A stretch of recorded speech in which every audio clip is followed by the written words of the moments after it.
በ80 ዓመታት የኢትዮጵያ ከፍታዋ ኩራትና መጠሪያዋ ነው። ስለዚህ ተቋም የሚያስቡ ክብርና ስኬትን ከስሙ ነጥሎ አይመለከቱትም። Imagine a place where you can rise high above. ላለፉት 80 ዓመታት የኢትዮጵያን ሰንደቅ ዓላማ በኩራት ሲያውለበልብ የቆየው የኢትዮጵያ አየር መንገድ የታሪኩ ሌላኛው ምዕራፍ ዛሬ ጀምሯል።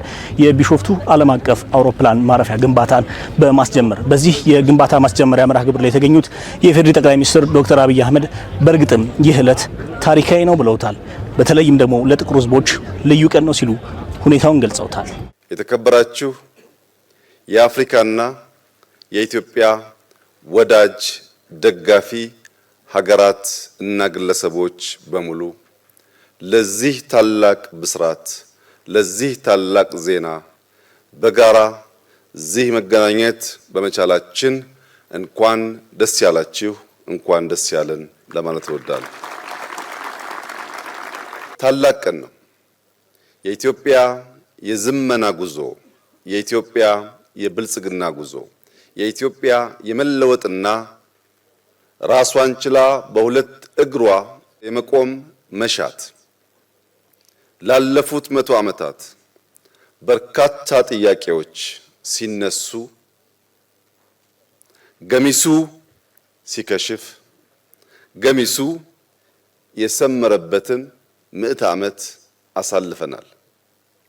በኢትዮጵያ ከተነሱ አንኳር ጥያቄዎችና በኩራት ሰመሩ ከሚባሉ ስራዎቻችን አንደኛውና ቀዳሚው የኢትዮጵያ አየር መንገድ ግሩፕ ነው።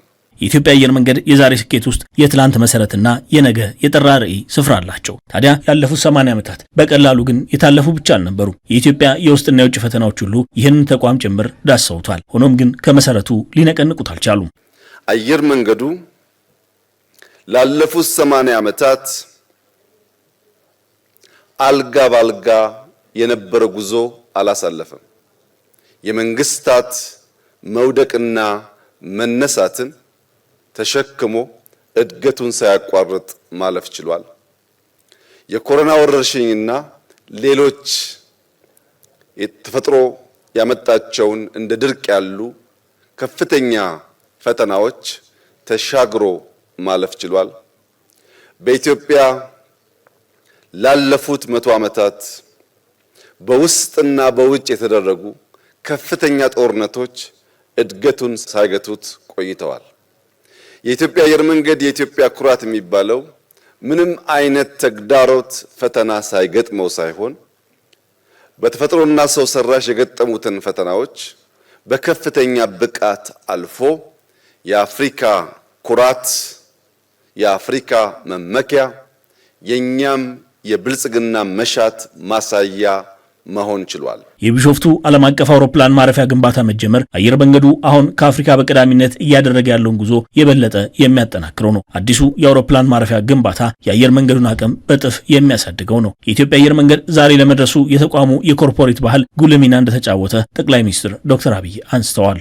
የኢትዮጵያ አየር መንገድ የስኬቱ ምስጢር የኮርፖሬት ባህል መገንባት መቻሉ ነው። የኮርፖሬት ባህል መገንባት ማለት በተቋሙና በሕዝብ በተቋሙና በመንግስት በተቋሙና በሚገለገሉት ሀገራት መካከል ያለው ግንኙነት የሚገመት የሁሉን ጥቅም ያረጋገጠ ለሁሉም በኩል የሚያገለግል አስተዳደሩ ከማንኛውም ጣልቃ ገብነት በቢዝነስ ሕግ ብቻ ራሱን ሲያስተዳድርና ሲመራ የቆየ መሆኑ አንኳር ጉዳይ ነው። ተቋሙ በዚህ ላይ ተመስርቶ የተከተላቸው 4 አሰራሮችም ተጨማሪ የስኬት ምስጢሮቹ ናቸው ይላሉ ጠቅላይ ሚኒስትር ዶክተር አብይ። አንደኛው የኢትዮጵያ አየር መንገድ ለደህንነት ቅድሚያ የሚሰጥ አየር መንገድ መሆኑ ነው።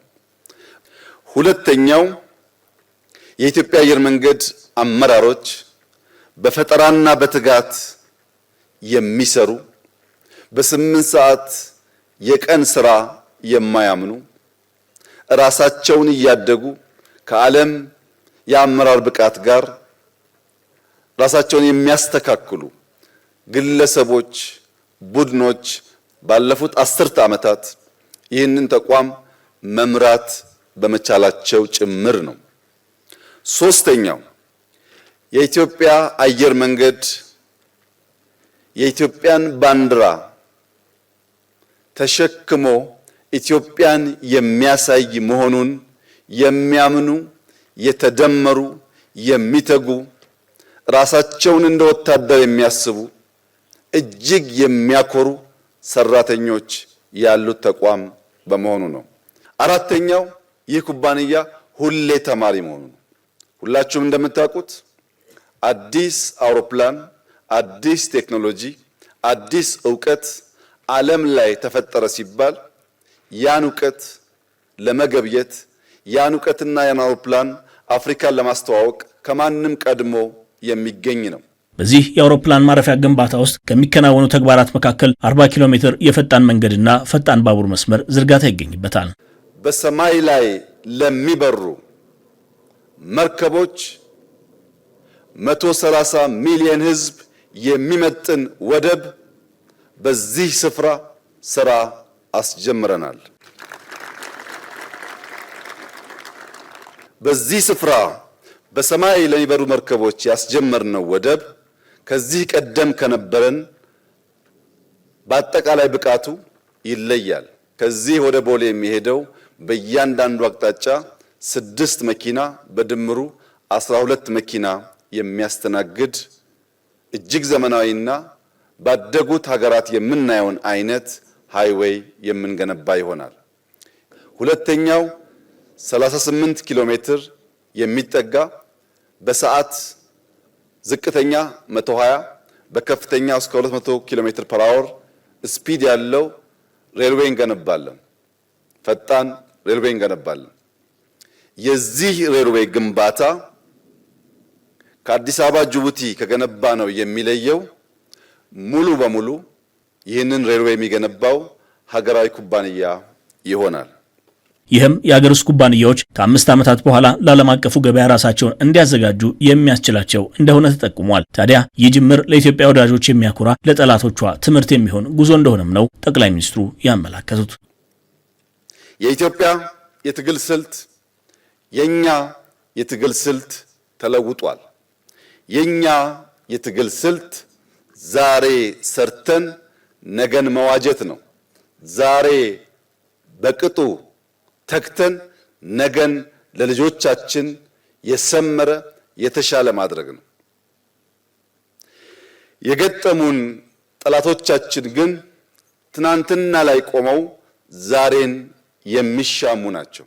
ከጅምሩና ከስልቱ እንደምትመለከቱት በተለያየ ሃይዌይ የምንጓዝ መንገደኞች ስለሆን ከመተላለፍ አልፈን አንዱ ለሌላው በተሟላ መንገድ እንቅፋት መሆን አይችልም። እያንዳንዱ ፈተና ለህልማችን፣ ለጅማሬያችን፣ ለስራችን የሚያጸናን፣ የሚያስተምረን፣ የሚያነቃን፣ የሚያተጋን ይሆናል።